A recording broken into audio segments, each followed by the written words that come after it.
Hi friends, ಹೇಗಿದ್ದೀರಾ ಎಲ್ಲರೂ? ಇವತ್ತು ಒಂದು ಒಳ್ಳೆ ರೀತಿಯ ಲಿಪ್ ಬಾಮ್ ಮಾಡುವ ಅಂತ. ಒಳ್ಳೆ ರೀತಿ ಅಂದರೆ ಹೋಮ್ ಮೇಡು, ಕೆಮಿಕಲ್ ಹಾಕ್ತಿರ, ಕಲರ್ ಹಾಕ್ತಿರ ಮಾಡುವ ಅಂತ. ತುಂಬ ಚೆನ್ನಾಗಿರುತ್ತೆ. ಮಕ್ಕಳಿಗಾಗಲಿ ದೊಡ್ಡವ್ರಿಗಾಗಲಿ. ಮಕ್ಕಳಿಗೆ ಸ್ಕಿನ್ ಏನಾದರೂ ಲಿಪ್ಸ್ ಡ್ರೈ ಆದರೆ ಅವ್ರಿಗೂ ಸಮೇತ ಇದು ಯೂಸ್ ಆಗುತ್ತೆ. ಇವಾಗ ಬೀಟ್ರೂಟ್ ತೊಗೊಂಡು ತೊಳೆದು ಸಿಪ್ಪೆ ತೆಗೆದು ತುರಿದು ಇಟ್ಕೊತಾ ಇದ್ದೀನಿ. ನಾನು 3 ಬೀಟ್ರೂಟ್ ತೊಗೊಂಡಿದ್ದೀನಿ. ನಿಮಗೆ ಕ್ವಾಂಟಿಟಿ ಜಾಸ್ತಿ ಬೇಕಿದ್ದರೆ ಜಾಸ್ತಿ ತೊಗೊಳ್ಳಿ. ನೀವು ಮಿಕ್ಸಿಗೂ ಹಾಕ್ಕೋಬೋದು, ರಸ ಜಾಸ್ತಿ ಬರುತ್ತೆ. ಸೊ ನಾನು ತುರ್ಕೋತಾ ಇದ್ದೀನಿ. ತುರಿದಿರೋದನ್ನೆಲ್ಲ ರಸ ಇಂಟ್ಕೊಂಡಿದ್ದೀನಿ ನೋಡಿ ಒಂದು ಬೌಲ್ಗೆ. ನೀವು ಮಿಕ್ಸಿಗೆ ಹಾಕ್ಕೊಂಡು ಸೋಸ್ಕೊಂಡ್ರೆ ಆಗುತ್ತೆ.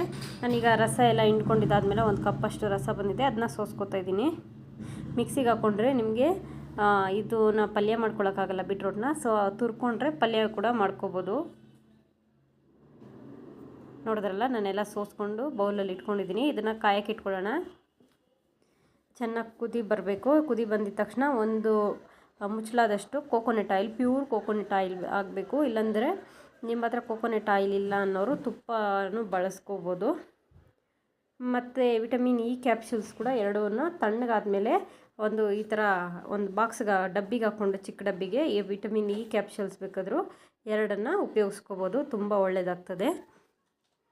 ನೀವು ಕೋಕೋನಟ್ ಆಯಿಲ್ ಮನೆಯಲ್ಲಿ ಹಾಕ್ಸ್ಕೊಂಬಂದಿರೋದು ಅಥವಾ ಅಂಗಡಿಯಲ್ಲಿ ತರೋದನ್ನ ಉಪಯೋಗ್ಸೋಕೆ ಹೋಗಬೇಡಿ. ಆದಷ್ಟು ಪ್ಯೂರನ್ನೇ ಉಪಯೋಗಿಸಿ. ತುಂಬ ಒಳ್ಳೆಯದಾಗ್ತದೆ ಸ್ಕಿನ್ಗೆ ಕೋಕೋನಟ್ ಆಯಿಲು, ಈ ಕ್ಯಾಪ್ಸೂಲ್ಸು. ಮತ್ತು ತುಪ್ಪನೂ ಅಷ್ಟೇ, ತುಪ್ಪ ಉಪಯೋಗಿಸ್ಕೋಬೋದು. ಅದು ಚೆನ್ನಾಗಿ ಕೆಲಸ ಮಾಡುತ್ತೆ. ನೋಡಿದ್ರಲ್ಲ ಸ್ಕಿನ್ ಮೇಲೆ ಯಾವ ಥರ ಕೂತ್ಕೊಳ್ಳುತ್ತೆ ಅಂತ ಕಲರು.